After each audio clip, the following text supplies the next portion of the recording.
guys, perkenalkan nama saya Anggunada Mizania Prabudia Putri dengan NIM 1862201023 dari kelas akuntansi 7 SIP 1 Universitas Muhammadiyah Tangerang. Nah, di sini saya akan memaparkan berdasarkan 14 poin pada penelitian yang akan saya bahas ini, yaitu mengenai Green Competitive Advanced Moderate Environmental Performance, Corporate Image, dan Corporate Social Performance on Economic Performance atau keunggulan kompetitif hijau, kinerja lingkungan, citra perusahaan, dan kinerja sosial perusahaan tentang kinerja ekonomi. Nah, diantaranya yang pertama yaitu apakah yang menjadi motivasi atau isu research GAP atau fenomena yang sedang terjadi sehingga memicu penelitian ini dilakukan. Nah, untuk motivasi atau isu pada penelitian ini yaitu kinerja industri manufaktur di Indonesia dinilai semakin produktif dan kompetitif terlihat dari data Badan Pusat Statistik atau BPS yang menunjukkan produksi industri manufaktur besar dan sedang atau IBS pada kuartal 1 per 2019 naik 4,5% dibandingkan periode yang sama tahun 2018. Nah, kinerja ekonomi yang bisa dilihat dari posisi saham sebuah perusahaan banyak dipengaruhi oleh risiko pasar yang tidak menentu, sehingga membuat kinerja ekonomi sebuah perusahaan kerap kali tidak berjalan secara optimal.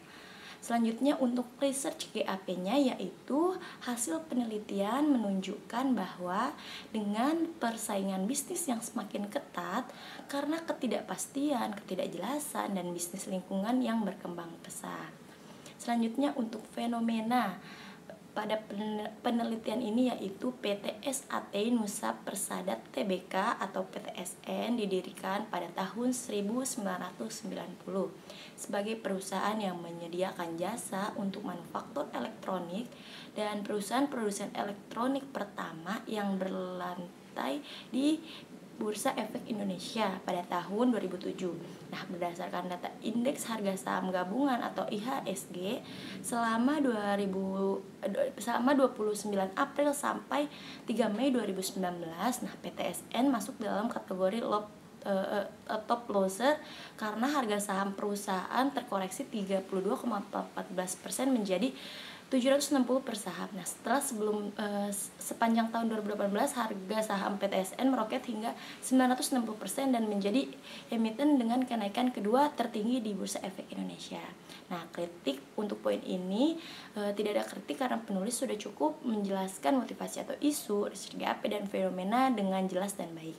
Selanjutnya untuk poin kedua yaitu apa referensi dalam artikel penelitian ini. Nah, untuk referensi yang pertama yaitu informasi teknologi atau IT memainkan peran penting dalam sosial dan perubahan ekonomi menurut Herwiyanti 2015. Selanjutnya yaitu yang kedua, mencapai kinerja superior maka merupakan sebuah bentuk keunggulan kompetitif yang berkelanjutan. Ini menurut Sandra 2016. Nah, yang ketiga yaitu mengurangi produk atau biaya layanan melalui akumulasi, investasi, dan penyebaran IT sebelum penurunan ekonomi menurut Alana dan Suarya 2019. Nah, yang keempat yaitu keunggulan kompetitif atau keunggulan bersaing competitive advantage adalah kemampuan yang diperoleh melalui karakteristik dan sumber daya untuk perusahaan untuk memiliki kinerja yang lebih tinggi. Ini menurut Belgis 2017. Nah, kritik untuk poin kedua ini yaitu tidak ada kritik untuk poin ini karena penulis cukup menjelaskan referensi dalam penelitian ini. Nah, selanjutnya untuk poin ketiga yaitu apakah yang menjadi kebaruan atau novelty dari penelitian ini. Nah, kebaruan penelitian ini atau novelty dari penelitian ini adalah kemampuan untuk menghasilkan probabilitas tinggi dan meningkatkan laba seiring waktu dengan menggunakan metode deskriptif dan menggunakan data sekunder. Selanjutnya untuk kritik pada poin ketiga ini yaitu peneliti tidak menjelaskan secara jelas novelty penelitian pada bagian abstraksi ataupun pengantar penelitian. Lanjut untuk poin keempat yaitu apa research question atau perumusan masalah dari penelitian ini. Nah, di sini perumusan masalah yang pertama yaitu apakah corporate social responsibility berpengaruh positif terhadap economic performance. Yang kedua yaitu apakah IT kapabilitas berpengaruh positif terhadap economic performance. Yang ketiga yaitu apakah superior performance berpengaruh positif terhadap economic performance. Nah, kritik untuk poin ketiga ini yaitu kritik untuk poin keempat ini yaitu di bagian ini peneliti tidak menjelaskan perumusan masalah secara detail. Rumusan masalah hanya tersirat dan implisit. Selanjutnya untuk poin kelima yaitu apa tujuan penelitian ini. Nah, tujuan yang pertama yaitu untuk mengetahui apakah corporate social responsibility berpengaruh positif terhadap economic performance. Yang kedua yaitu untuk mengetahui apakah IT kapabilitas berpengaruh positif terhadap ekonomi performance. Yang ketiga yaitu untuk mengetahui apakah superior performance berpengaruh positif terhadap ekonomi performance. Nah, kritik untuk poin ini tidak ada kritik karena peneliti sudah cukup menjelaskan tujuan penelitian dengan sangat baik. Nah, selanjutnya untuk poin ke-6 yaitu apa kontribusi penelitian ini. Nah, dalam penelitian ini fokus menjelaskan data-data di Bursa Efek Indonesia dalam sebuah perusahaan manufaktur terbesar di Indonesia kepada stakeholder untuk mengetahui tingkat kepuasan dalam hal return saham. Nah, kritik untuk poin ke-6 ini yaitu peneliti hanya menjelaskan kontribusi secara non-verbal. Nah, seharusnya peneliti menyampaikan secara spesifik lagi dampak penelitian bagi stakeholder. Untuk poin ke-7, apakah grand theory yang digunakan dalam penelitian ini? Nah, grand theory yang digunakan dalam penelitian ini yaitu menggunakan teori stewardship, di mana teori stewardship ini adalah penggambaran kondisi manajer yang termotivasi dari target hasil utama kepentingan organisasi, bukan termotivasi terhadap kepentingan pribadinya. Nah, stewardship ini muncul bersamaan dengan perkembangan akuntansi. Kritik untuk poin ini tidak ada kritik. Peneliti sudah menjelaskan teori stewardship dalam penelitian ini secara eksplisit. Selanjutnya untuk poin ke-8 yaitu jelaskan keterkaitan grand theory yang digunakan dengan penelitian yang dilakukan. Nah, keterkaitan grand theory yang digunakan dengan penelitian ini yaitu hubungan stewardship pada penelitian ini yaitu terletak pada ekonomi performance, di mana kinerja perusahaan tidak termotivasi pada tujuan individu melainkan pada sasaran hasil utama mereka untuk kepentingan organisasi dan mengedepankan kepentingan organisasi yang lebih efektif, efisien, menempatkan kepentingan jangka panjang perusahaan di atas kepentingan pribadinya. Selanjutnya untuk poin ke-8 ini kritiknya peneliti tidak menjelaskan grand theory yang secara spesifik, hanya bersifat secara implisit. Nah, poin ke-9 yaitu gambar kerangka konseptual. Nah, seperti yang ada pada gambar berikut bahwa X1 yaitu kinerja lingkungan, X2 yaitu citra perusahaan, X3 yaitu kinerja sosial perusahaan, dan green competitive expense, bahwa ketiganya ini saling berpengaruh terhadap kinerja ekonomi yang dinobatkan sebagai variabel Y. Nah, tidak ada kritik untuk poin ini. Peneliti sangat jelas menggambarkan penelitian yang terjadi pada penelitian ini, menggambarkan kerangka konseptual pada penelitian ini. Nah, selanjutnya untuk poin ke-10 yaitu apakah hipotesis penelitiannya. Untuk H1 yaitu kinerja lingkungan berdampak positif terhadap kinerja ekonomi. Untuk H2 yaitu citra perusahaan memiliki efek positif terhadap kinerja ekonomi. Untuk H3 yaitu kinerja sosial perusahaan berdampak positif terhadap kinerja ekonomi. Untuk H4 yaitu keunggulan kompetitif hijau berdampak positif bagi kinerja ekonomi. Untuk H5 yaitu keunggulan kompetitif hijau memoderasi hubungan kinerja lingkungan dengan kinerja ekonomi.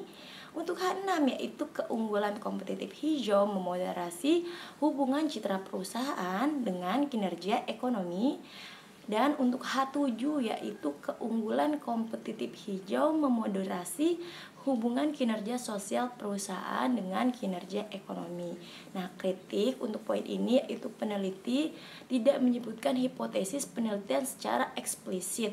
Nah, redaksional hipotesis H1, H2, H3, H4 sampai H7 mudah dipahami sehingga hipotesis dapat ditangkap dengan jelas. Selanjutnya untuk poin ke-11 yaitu jelaskan metode penelitian yang digunakan, rancangan penelitian, definisi operasional, variabel dan pengukurannya, teknik penarikan sampel, unit analisis, dan jenis data yang digunakan. Nah, jawabannya yaitu yang A pertama, rancangan penelitian. Nah, untuk rancangan penelitian ini yaitu penelitian yang bersifat asosiatif.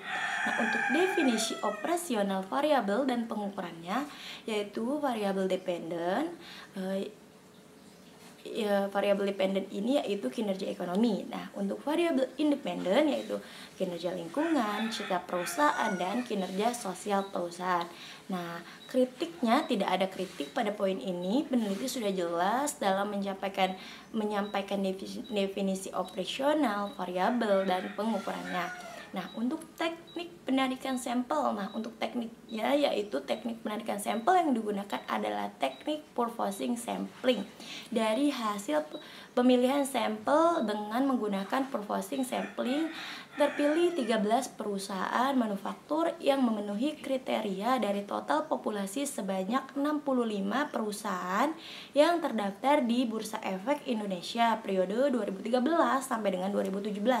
Nah, kritiknya tidak ada kritik pada poin ini. Peneliti sudah jelas dalam menjelaskan teknik penarikan sampel yang digunakan. Selanjutnya untuk unit analisis data. Nah, analisis data dilakukan dengan menggunakan regresi data panel. Alat analisis yang digunakan adalah menggunakan aplikasi eViews versi 0,9. Nah, kritiknya peneliti sudah jelas menampilkan analisis tapi secara implisit. Nah, selanjutnya untuk jenis data yaitu data penelitian yang digunakan dalam penelitian ini adalah data sekunder. Dengan menggunakan dokumentasi data dapat didapat dari semua catatan dan dokumentasi perusahaan serta laporan keuangan melalui website di www.idx.co.id. Kritiknya yaitu peneliti sudah menampilkan jelas data secara jelas. Nah, selanjutnya untuk uji kelayakan model. Nah, untuk uji kelayakan model dalam penelitian ini yaitu menggunakan uji hipotesis. Kritiknya peneliti sudah jelas menampilkan uji kelayakan model tetapi secara implisit. Untuk metode analisis data. Metode analisis data yang digunakan adalah metode analisis data regresi data panel dengan beberapa indikator penilaian diantaranya yaitu analisis deskriptif, model regresi data panel, uji asumsi klasik, uji hipotesis. Kritiknya yaitu peneliti sudah menampilkan jenis data secara jelas tapi secara implisit. Selanjutnya untuk poin ke-12 yaitu jelaskan persamaan regresi yang digunakan untuk pengujian hipotesis penelitian. Nah, seperti yang sudah saya tampilkan pada gambar berikut ini. Kritiknya peneliti sudah cukup jelas menjelaskan persamaan analisis regresi data panel dalam penelitian ini. Untuk poin ke-13, jelaskan pembahasan hasil penelitian, statistik deskriptif, hasil uji kelayakan model, hasil uji hipotesis. Nah, jelaskan hipotesis yang terbukti dan yang tidak terbukti dan pembahasannya. Statistik deskriptif penelitian sudah jelas dalam menampilkan data penelitian dengan jelas sehingga bisa digambarkan statistik deskriptif dalam penelitiannya. Untuk hasil uji kelayakan model, hasil uji kelayakan model menunjukkan bahwa nilai F statistik adalah 8,355, sedangkan F tabel dengan tingkat alfa 5% diperoleh F tabel sebesar 2,68. Dengan demikian, F statistik lebih besar dari F tabel dengan nilai Prof 0,00012. Dapat diartikan bahwa bersama-sama variabel independen dalam penelitian ini, yaitu kinerja lingkungan, citra perusahaan, dan kinerja sosial perusahaan, mempengaruhi kinerja ekonomi dengan keunggulan kompetitif hijau sebagai moderator moderat, sehingga model ini bisa dikatakan fit dan layak dilanjutkan. Untuk hasil uji hipotesis, pengujian signifikan parsial atau uji T dilakukan untuk mengetahui variabel bebas pada variabel terikat. Nah, pengujian hipotesis dilakukan dengan membandingkan taraf signifikan 0,05. Itu variabel bebas dikatakan signifikan bagi variabel terikat jika nilai signifikannya lebih kecil jika dibandingkan dengan nilai alfa sebesar 0,05. Untuk poin terakhir atau poin ke-14, yaitu apakah simpulan, keterbatasan, dan implikasi dari penelitian ini. Untuk kesimpulannya menunjukkan bahwa kinerja lingkungan memiliki efek positif pada kinerja ekonomi, dan setelah dimoderasi oleh keunggulan kompetitif hijau dari kinerja lingkungan memiliki efek positif dalam kinerja ekonomi dengan nilai koefisien yang lebih besar. Citra perusahaan yang tidak berpengaruh pada kinerja ekonomi, tetapi setelah dimoderasi oleh keunggulan kompetitif hijau, citra perusahaan memiliki efek positif pada kinerja ekonomi. Untuk kinerja sosial perusahaan tidak berpengaruh pada kinerja ekonomi, dan setelah dimoderasi oleh keunggulan kompetitif hijau, maka kinerja sosial perusahaan juga belum mempengaruhi pada kinerja ekonomi. Nah, untuk keterbatasannya, yang pertama yaitu periode penelitian relatif masih singkat, hanya 5 tahun, yaitu periode 2013 sampai 2017. Sehingga memungkinkan praktik masih belum menggambarkan kondisi perusahaan yang sebenarnya. Untuk yang kedua yaitu sampel perusahaan yang diambil relatif sedikit, yaitu hanya 13 perusahaan manufaktur yang terdaftar di Bursa Efek Indonesia. Untuk implikasinya, peneliti memberikan rekomendasi berdasarkan penelitiannya bagi peneliti selanjutnya diharapkan dapat menggunakan sektor perusahaan lain dan menambahkan periode pengamatan, dan juga dapat menggunakan variabel-variabel independen lain yang biasa digunakan bagi investor dan calon investor. Kinerja lingkungan adalah kinerja perusahaan untuk menciptakan lingkungan yang baik yang akan membangun citra perusahaan di mata pemangku kepentingan informasi, yang saat ini menjadi salah satu pertimbangan penting bagi calon investor untuk berinvestasi. Nah, berinvestasi adalah informasi tentang sosial dan lingkungan. Nah, kritiknya yaitu peneliti sudah sangat jelas menjelaskan kesimpulan, keterbatasan, dan implikasi dari penelitian ini. Baiklah, sekian hasil reviewer dari saya. Kurang lebihnya saya mohon maaf. Terima kasih. Assalamualaikum warahmatullahi wabarakatuh. Bye-bye.